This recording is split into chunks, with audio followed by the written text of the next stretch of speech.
하루를 여는 말씀과 멜로디. 높은 뜻 하늘교회 아침 예배. 안녕하세요. 4월 11일 사순절 여섯째 주 금요일 아침 여러분께 인사드립니다. 성도님들 모두 반갑습니다. 오늘 말씀은 마가복음 10장 46절에서 52절의 말씀입니다. 오늘은 김종년 집사님의 딸 청소년부 전주원 학생이 말씀을 읽습니다. 함께 말씀을 듣도록 하겠습니다. 그들이 여리고에 이르렀더니 예수께서 제자들과 허다한 무리와 함께 여리고에서 나가실 때에 디메오의 아들인 맹인거지 바디메오가 길가에 앉았다가 나사렛 예수시란 말을 듣고 소리질러 이르되 다윗의 자손 예수여 나를 불쌍히 여기소서 하거늘 많은 사람이 꾸짖어 잠잠하라 하되 그가 더욱 크게 소리질러 이르되 다윗의 자손이여 나를 불쌍히 여기소서 하는지라. 예수께서 머물러 서서 그를 부르라 하시니 그들이 그 맹인을 부르며 이르되 안심하고 일어나라 그가 너를 부르신다 하매 맹인이 겉옷을 내버리고 뛰어 일어나 예수께 나아오거늘 예수께서 말씀하여 이르시되 내게 무엇을 하여 주기를 원하느냐. 맹인이 이르되 선생님이여 보기를 원하나이다. 예수께서 이르시되 가라 네 믿음이 너를 구원하였느니라 하시니 그가 곧 보게 되어 예수를 길에서 따르니라. 아멘. 예수님의 제자들은 굉장히 다채로운 색을 가진 사람들이 많았습니다. 세리도 있었고 어부도 있었고 세리와 같은 자의 대척점에 서 있는 열심당원도 있었습니다. 그리고 성격도 제각각이었죠. 그런 사람들을 주님은 변화시켜 제자 삼으십니다. 오늘 말씀의 앞부분인 32절부터의 내용을 보면 예수님께서 또 본인의 죽음과 부활에 대해 제자들에게 말씀하십니다.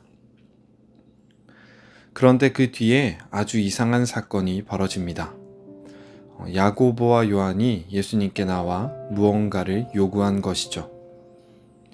예수님은 무엇을 원하냐고 물어보셨고 이 두 사람은 주의 영광 중에서 우리를 하나는 우편에 하나는 좌편에 앉게 해달라고 한 것입니다. 즉 하나님의 나라가 임할 때에 우리를 최측근에 올려달라는 말이었습니다. 쉽게 이야기해보면 부정청탁을 하는 중이었죠. 이들은 아직까지 십자가 고난과 죄에서의 구원을 알지 못했기 때문에 예수님께서 가져올 메시아 왕국을 이 땅에서의 강력한 왕국으로 착각하고 있었습니다. 그리고 우의정, 좌의정 같은 자리를 본인들에게 주시기를 소망했던 것이죠. 그런데 이것을 모든 제자들이 듣고 있었습니다. 기분이 어땠을까요? 배신감도 느껴졌겠죠. 함께 다니고 있는데 본인들만 특별 대우를 받으려 했기 때문입니다. 그래서 다른 제자들이 야고보와 요한에게 화를 내며 다툽니다. 예수님은 이를 위해 이 땅에 오셔서 하나님의 나라를 선포하셨지만 아직 깨닫지 못한 제자들은 권력을 바라고 높은 직위를 상상하며 예수님을 따랐던 것입니다. 처음에는 순수한 동기에서 따랐을지 모르나 시간이 지나고 기적을 보고 사람들이 모여드는 것을 보면서 이런 마음이 싹 텄던 것 같습니다. 그런데 이 야고보와 요한의 이 모습과는 다른 모습이 오늘 우리가 본 말씀에 등장합니다. 바로 맹인 바디메오입니다. 심지어 이름도 나오지 않습니다. 바디메오가 이름 같아 보이지만 사실 바는 누구의 아들이라는 뜻으로 디메오의 아들이라는 뜻을 가집니다. 그는 맹인이며 거지였죠. 이 사람은 간절한 마음으로 예수님을 부릅니다. 이렇게 말입니다. 다윗의 자손이여 나를 불쌍히 여기소서. 이렇게 외칩니다. 하지만 사람들은 제지하고 조용히 하라 라고 소리칩니다. 하지만 그는 포기하지 않고 더 큰 소리로 예수님을 부르죠. 다윗의 자손이라는 말이 무엇일까요? 다윗은 왕이었죠. 왕의 혈통을 나타내는 말입니다. 그런데 사실 더 중요한 맥락이 있습니다. 바로 이 예언의 메시아가 다윗의 후손으로 온다는 것이었죠. 지금 바디메오는 예수님을 향해서 메시아여 나를 구원해 달라고 소리치고 있는 것입니다. 다른 사람의 만류에도 불구하고 간절히 외쳤습니다.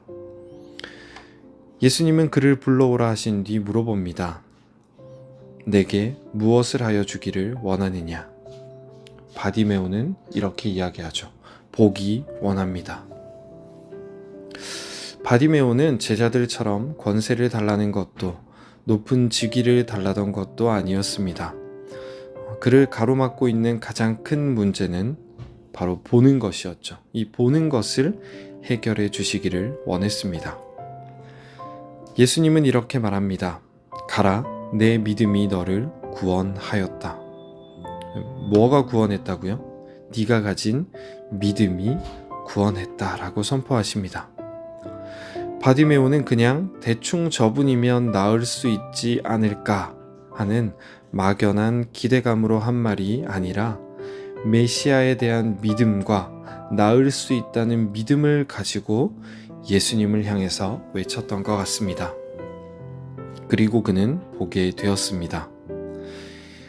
이제 자신의 삶의 필요가 다 충족이 됐습니다. 못 보던 그가 보게 되었기 때문이죠. 그러면 이제 무엇을 해야 할까요? 하고 싶은 게 너무 많겠죠.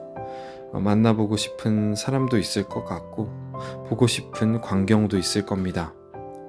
그런데 그의 다음 행동은 바로 예수를 따르는 것이었습니다. 여러분, 앞에 제자의 모습은 필요를 채우기 위해 예수를 따르는 모습을 보여줍니다.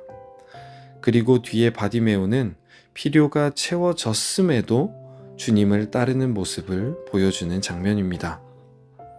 오늘 말씀을 통해 우리의 모습을 살펴볼 수 있기 원합니다. 우리는 예수님을 어떤 분으로 믿고 있나요? 어떤 메시아로 영접하고 있나요?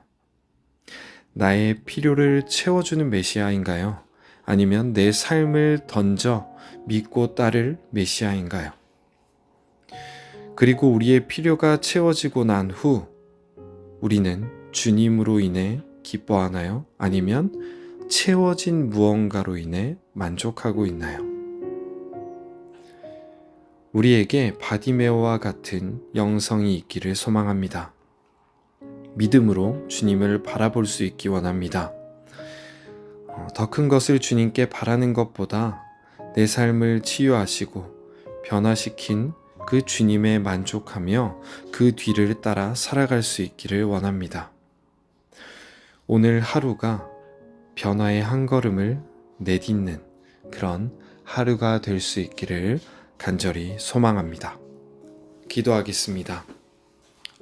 하나님, 오늘 말씀을 통해 주님으로 인해 변화된 삶을 살았지만 주님께 더 큰 것을 요구하는 제자의 모습과 주님이 변화시켜 주신 삶으로 주님의 뒤를 따르는 바디메오의 모습을 보았습니다. 우리의 삶도 주님께 받은 은혜에 감사하며 주님의 뒤를 따라 걸어갈 수 있는 믿음을 허락해 주옵소서. 그런 그리스도인 되게 하옵소서. 감사드리며 예수님의 이름으로 기도합니다. 아멘.